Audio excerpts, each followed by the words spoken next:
Bon ben, rebonjour, je sais pas si je vais mettre ça dans la même vidéo ou pas, peu importe. Donc voilà, comparaison des deux audiophonies. Donc ça c'est la 15A, c'est une enceinte de 15 pouces, ouais assez grosse, 15 pouces c'est gros, hein. 15 pouces environ 22 kg, mais tout intégré dedans là. Puis à côté c'est la Mojo 2000 en 12 pouces, la question de basse. Donc c'est très... Pour le prix elle était plus chère à l'époque, environ 800-900 € je crois. Celle-là est à 580 quand même, je crois, un petit 600 €. Voilà, mais bon, la taille et tout, oui, c'est à peine plus gros, mais je pense que dans le coffre d'une voiture, ça passe, sans problème. Puis il n'y a pas la colonne à manchonner dessus. Bon, après, on va voir, on fera des essais dans la salle bientôt. Parce que celle-là, j'en étais déçu, question de basse 12 pouces, ça ne va pas, c'est clair. Ça ne va pas, c'est pas assez percutant, pas assez basse profonde, ça ne va pas. Après, en moyenne salle, c'est bien, c'est super, à Mojo. Voilà, l'avantage c'est qu'il y ait les colonnes qui soient plus haut, que les aigus soient en hauteur. Mais bon, on sent que c'est des aigus, des toutes petites enceintes qui font les aigus, hein. C'est pas, à mon avis, c'est pas des aigus des machines comme ça, hein, ça c'est clair. Bon, je vais vous montrer l'arrière. Donc voilà, ça fait une vue d'ensemble déjà, c'est à peu près comparable, sauf que c'est là en 15 pouces. Donc des basses, enfin c'est pas une question de basse, c'est une enceinte classique. Mais à mon avis, les basses sont plus intéressantes là-dessus que là-dessus. Je vous ferai mon retour quand j'aurai fait le test. Attends, je vais allumer là. Alors du coup. Là on a la table de mixage sur la Mojo 2000, l'ancienne colonne.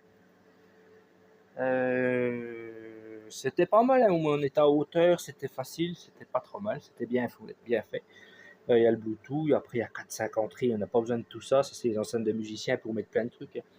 Pour mettre guitare électrique, synthé, tout ça pareil, je sais pas quoi, en RCA, enfin voilà, c'est plus pour des musiciens en petite salle, des petits concerts, bon, voilà, c'était pas forcément fait pour du comment qu'on appelle, du semi-professionnel ou du moins du particulier quand on est dans une bonne machine qui tape, quoi.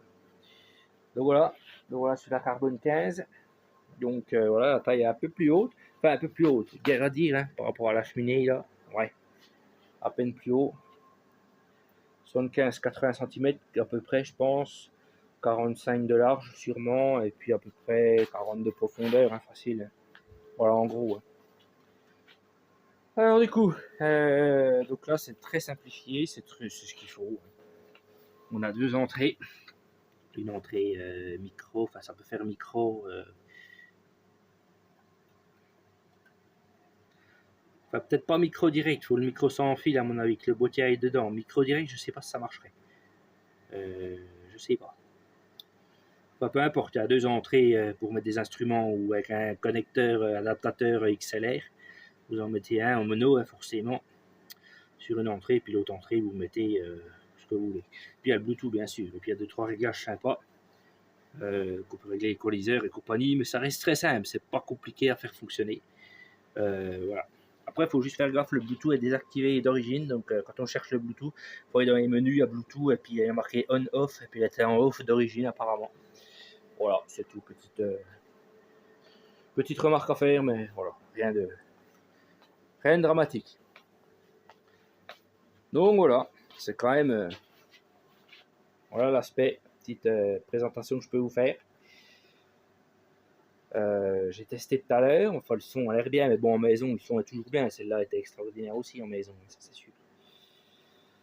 Voilà, bon voilà, écoutez, je vous ferai une suite.